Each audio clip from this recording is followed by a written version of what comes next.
King Saul was afraid, very afraid. The Philistines were coming, their armies like a vast dark cloud on the horizon, and his heart was filled with dread. Years ago, he had been chosen by God, anointed as the first king of Israel. He had known victory, had tasted glory, but pride had poisoned his heart. He disobeyed God again and again, and now God had turned away from him. His grip on the throne loosened. His armies, once loyal and strong, now trembled at the Philistines' might. Desperate for guidance, he sought God, but God was silent. The whispers started in the darkness, in the hushed corners of the camp. They spoke of a place, a cave shrouded in mist and fear, where a woman lived. She was a witch, they said, a woman who could speak to the dead. Saul had banished such practices. He had driven the sorcerers and necromancers from the land, seeing their magic as an abomination before God. Yet now, in his desperation, he clung to this sliver of hope, this forbidden path. He disguised himself, cloaking his royal bearing in the rough-spun garments of a commoner. Under the cover of darkness, he and 2 loyal followers slipped out of the camp, their faces hidden, their hearts heavy with fear and anticipation. The journey was long and fraught with peril. The moon was a sliver in the sky, swallowed by storm clouds that gathered like vultures.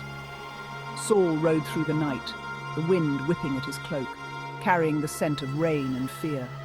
He tried to pray, to seek God's forgiveness even now, but his words felt hollow, lost in the howling wind. He had turned his back on God. Would God listen to him now, in his hour of need? With each passing mile, dread coiled tighter in his stomach. He was a king, yet here he was, a desperate man on his way to consort with the darkness he had sworn to banish. They finally reached the place, a desolate, rocky landscape dominated by a gaping cave mouth. A fire flickered within, casting dancing shadows that stretched out like grasping claws.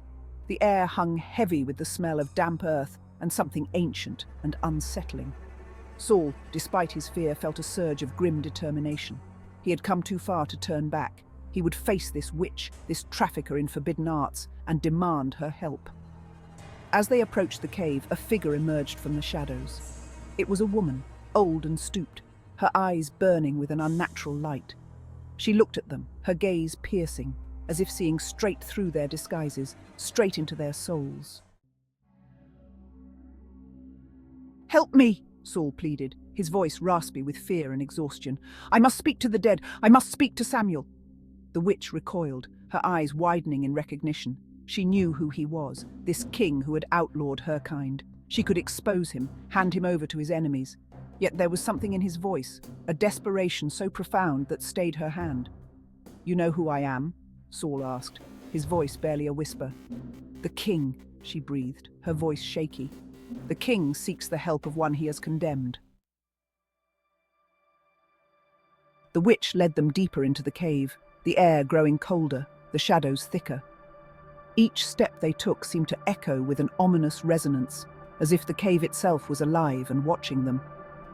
The flickering firelight danced across the walls, casting long, eerie shadows that twisted and turned with every flicker of the flame, painting grotesque shapes that seemed to writhe and shift in the gloom. The shadows took on forms that were almost human, yet disturbingly distorted. Saul felt a chill run down his spine, a sense of wrongness that settled over him like a shroud. His breath came in shallow gasps, the cold air biting at his lungs. A sense of wrongness that settled over him like a shroud. He wrapped his cloak tighter around himself, trying to ward off the creeping dread that threatened to overwhelm him. "Who do you want me to summon?" she asked, her eyes glinting with a strange light that seemed to pierce through the darkness, her voice echoing strangely in the confined space. "Samuel," Saul said, his voice firm despite the tremor that ran through him. He could feel the weight of his decision pressing down on him. His voice firm despite the tremor that ran through him. "Summon Samuel, the prophet of God." His words hung in the air, heavy with anticipation and fear. "Summon Samuel, the prophet of God." He watched as the witch's eyes narrowed, her lips curling into a knowing smile. He watched as she began her ritual, her hands moving in intricate patterns, her voice a low, rhythmic chant that seemed to vibrate with a power that was both ancient and terrifying. Her voice a low, rhythmic chant that seemed to vibrate with a power that was both ancient and terrifying. The air grew heavy, charged with an unseen energy. It felt as if the very fabric of reality was being stretched and twisted, charged with an unseen energy. Saul could feel the hairs on the back of his neck stand on end, a primal fear gripping his heart as the ritual reached its crescendo. A ghostly visage. Saul watched, his heart pounding in his chest as the air in the cave began to shimmer and distort. A cold wind swept through the cavern, extinguishing the torches and plunging them into darkness. He heard a gasp beside him, one of his men, his fear palpable. Then slowly a figure began to coalesce from the darkness. It was the form of an old man, tall and imposing, his beard long and white, his eyes burning with an otherworldly light.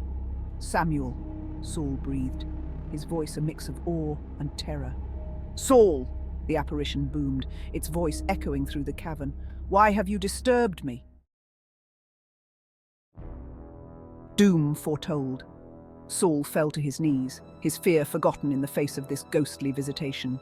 He poured out his heart to Samuel, confessing his fears, his desperation. He begged for guidance, for hope. Samuel's spectral face remained impassive. "God has turned away from you, Saul," he intoned, his voice filled with sorrow and judgment. "You disobeyed his commands. You clung to your pride, your power." "Tomorrow," Samuel continued, his voice echoing through the cavern, "you and your sons will be with me." The words hung in the air, heavy as stones. Saul felt a chill grip his heart, a premonition of doom settling over him. He had sought hope, but found only despair. The weight of despair. The apparition faded, the shadows receding, leaving Saul kneeling in the darkness. His heart pounded in his chest, the weight of the prophecy sinking in. The silence that followed was deafening, broken only by the ragged breaths of the king and his men. Each breath seemed to echo the despair that filled the cave. He felt a hand on his shoulder, his servant helping him to his feet.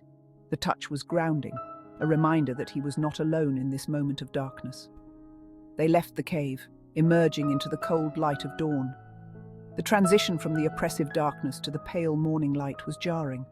The world seemed different, sharper, the colors more vivid, as if the night had washed away the dullness of his perception. It was as if a veil had been lifted, revealing the true nature of reality. The landscape before him was both beautiful and haunting. Saul rode back to his camp, the weight of Samuel's prophecy heavy on his shoulders. Each step of his horse seemed to carry the burden of his fate. He had sought a miracle, a way to avert the disaster he had brought upon himself. His desperation had led him to the cave, to the ghost of Samuel. But God, it seemed, had already spoken. The sky above, with its ominous clouds, seemed to reflect the turmoil within Saul's heart. He looked up, seeking answers, but finding only silence. A king's downfall. The next day, the Philistines attacked with a ferocity that shook the very ground. Their warriors, fierce and relentless, surged forward like an unstoppable tide. Saul, broken and despairing, watched as his once mighty army crumbled around him. The sounds of battle, the cries of the wounded, and the clash of swords filled the air, a cacophony of defeat. His sons, his pride and joy, fell in battle, just as Samuel had foretold. Each loss was a dagger to his heart, a reminder of his failures and the prophecy that had haunted him. He knew then that all was lost. The weight of his decisions, his disobedience, and his hubris bore down on him like a crushing burden. He had strayed from God's path, and now he was facing the dire consequences. The sky above seemed to mirror his inner turmoil, dark and foreboding. In that moment of utter defeat, perhaps, he finally understood the depth of his folly. The choices he had made, the paths he had taken, all led to this devastating end. He had sought power in the wrong places, had put his trust in fleeting things. The broken sword in his hand and the crumbling crown at his feet were symbols of his shattered reign.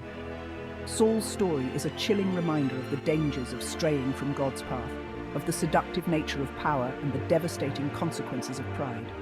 His downfall serves as a stark warning to all who seek power without wisdom. It is a story that speaks to us even today, urging us to seek true strength in faith, not fear, and to find hope, not in the shadows, but in the light of God's love. The dawn breaking over the ancient ruins symbolizes the enduring promise of redemption and the possibility of a new beginning, even after the darkest of nights.